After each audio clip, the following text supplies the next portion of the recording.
Welcome to Thailand. Please join me on a few adventures that I recorded with pictures. We will visit palaces, temples, shrines, and parks. Along the way, you'll listen to music and sounds that you might hear in Thailand. I will not attempt to be comprehensive, but just give you a sample of some of what I experienced. Our first visit will be to one of the most famous sites, the Grand Palace. It was built by King Rama I as a royal compound in 1782, when Bangkok was founded. The 60-acre site is surrounded by over 2,000 yards of white walls and consists of more than 100 highly decorated buildings and throne halls. Let's look around a little while we listen to the Thai national anthem.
We'll see this five-headed snake often. The heads represent the 5 Buddhist precepts vowing no killing, stealing, lying, sexual misconduct, or substance abuse. The Buddha's hand gestures, or mudras, have special significance. This position is called subduing Mara, or calling the earth to witness, signifying his readiness for awakening. This one represents offering his first sermon, which initiated the Wheel of Dhamma. This mudra symbolizes giving, welcome, charity, compassion, and sincerity. It is the mudra of accomplishment of the wish to devote oneself to human liberation. Temples often have pools for lotus flowers to grow. The lotus flower has special meaning because the Buddha used it as a teaching tool. This is a scale model of the Angkor Wat in Cambodia. The special attraction of the Grand Palace is the Emerald Buddha. The statue has 3 changes of clothing depending on the season. Only the king can change the statue's golden garb. If the Emerald Buddha wasn't big enough for you, why, Wat Po, Bangkok's largest temple, is just around the corner with one of the biggest reclining Buddhas, measuring 46 meters long and covered in gold leaf. His feet are 3 meters high, and in an unusual viewing, you can see his backside. This picture begins to help you get a grasp of the scale of these buildings. Again and again, we'll be seeing Chinese symbols and imagery. The Thais and the Chinese have been trading goods and culture for a long time. These pocket gardens had some very attractive orchids. Right in the middle of the temple is a massage school where I got my first Thai massage. After an hour, I was a lot looser, but a little sore. The marble temple is made from Italian Carrara marble. This temple was built in 1899 by the commission of King Rama V. The temple is regarded as one of the finest examples of Thai temple architecture. The principal Buddha image inside the temple is also the country's most beautiful piece of sculpture. The facial expression radiates the serenity of the Buddha's inner peace after having attained enlightenment. The temple was open because a monk was going through ordination.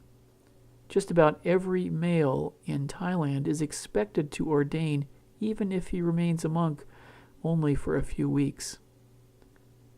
The plaza around the temple is often very beautiful. The marble temple has a wide variety of Buddha statues. The variations reveal the period and region.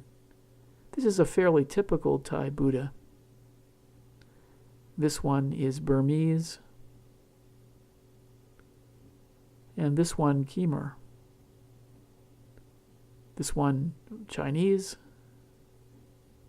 and my personal favorite, the starving Buddha during his ascetic period before his enlightenment. Important people's ashes are interred under these statues. Thai Buddhism for the layperson is all about earning merit for oneself and one's family for a better rebirth. This is a typical temple scene.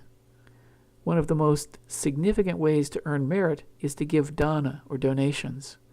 The monks you'll be hearing are chanting a blessing for dana. Another way to earn merit is by lighting candles, burning incense, or dipping a lotus flower in water and touching it to your head. Another way is to give symbolic donations of coins to Buddha statues in these urns. A monk blessed me and sprayed some water on my head and gave me this bracelet. I wore it my entire trip for good luck.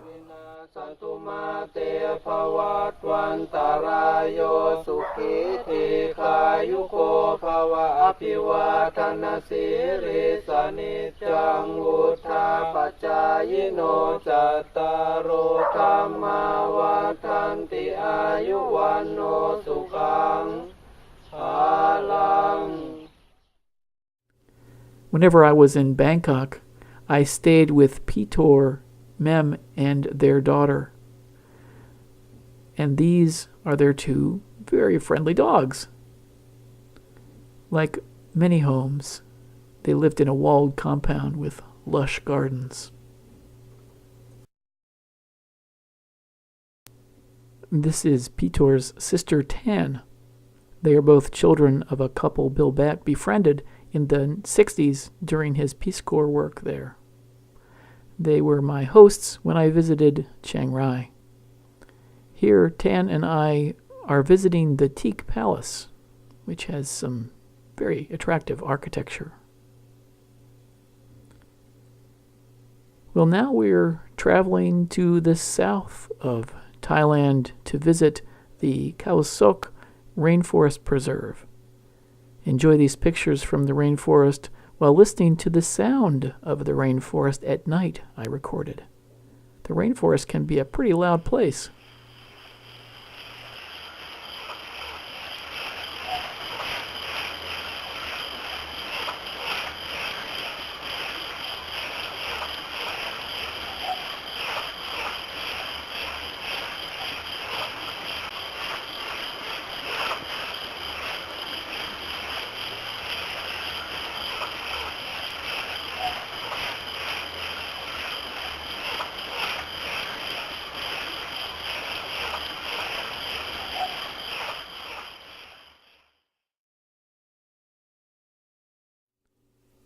I noticed a lot of animals on the road.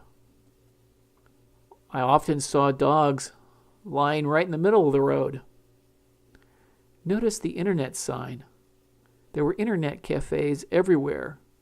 The other creature I saw everywhere were free-range chickens. No bird flu for my visit, though. Another feature of just about every building or home is a spirit house. These are built for the spirits who live in an area cleared for human habitation. I saw one next to just about every house. The Rainforest Preserve is next to a large reservoir built in the 1980s in an area of spectacular scenery. I took a long boat ride with a German couple and our guide to hike to a cave and do some spelunking. These cliffs we are watching are made of limestone.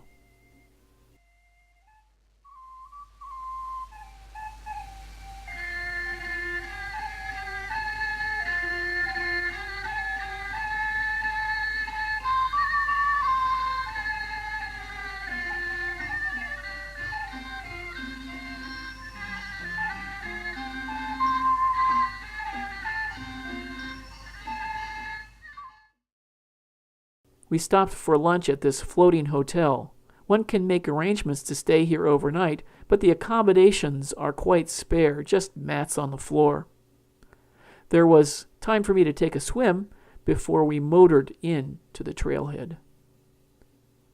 On the hike to the cave, we saw a swarm of butterflies on the ground and found this attractive bug.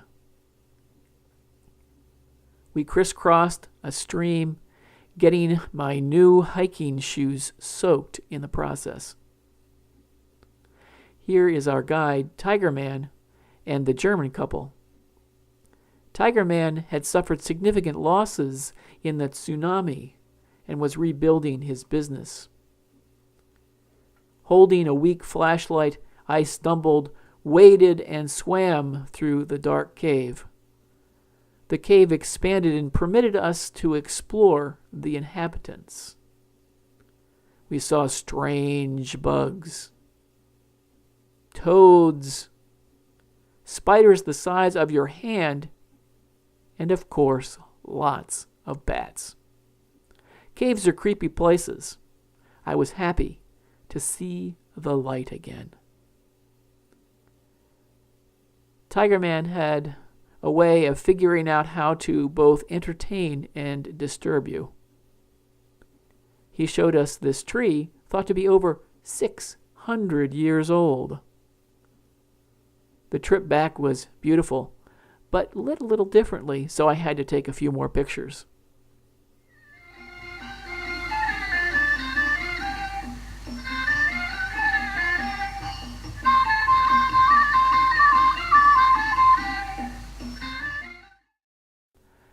The next morning, very early, I went for a hike and met Tiger Man and a couple on the trail.